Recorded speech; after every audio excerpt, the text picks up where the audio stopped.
Mental torture, constant self-doubt that am I making this up? Am I the one causing this? Physical elements to it as well. But I think the biggest aspect was the mental side of it. It was that constant, I liken it to addiction. Really? I haven't been addicted, but from what I've heard from other people is I liken it to addiction in the sense of, this is the person that makes me feel the crappiest at times, but this is the person that pulls me up from that crappiest moment. And then when I feel down again, what do I need? I need that fix. So I'm going to go back to that crappy person. And that's the God's honest truth of explaining how that relationship was an addiction. And I can put my hands up to that and say that now. It's like I couldn't let go because that was my main fix. I like that. Trying to get people to open up, and also kind of, there's so many different platforms to it. One, to open up, to realize that abuse is real and you haven't made it up. It's a real thing, because an abuser is so good at telling you that you're the problem. An abuser is so good at making you think that you've got the issue.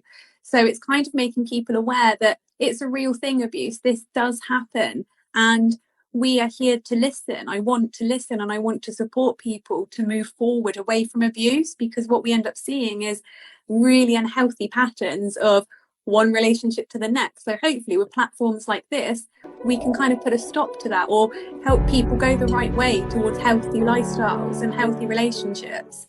I don't want to give the abusers any more credit. I don't want to talk about them. Yeah, I can talk about what they get up to and their tactics and traits, but to move forward from abuse, what I need to do is look at myself and think, well, how do I value myself? How much do I respect myself to want the best for me? And don't get me wrong, I am fully aware of how hard it is to leave an abusive relationship, that the list can go on and on and on.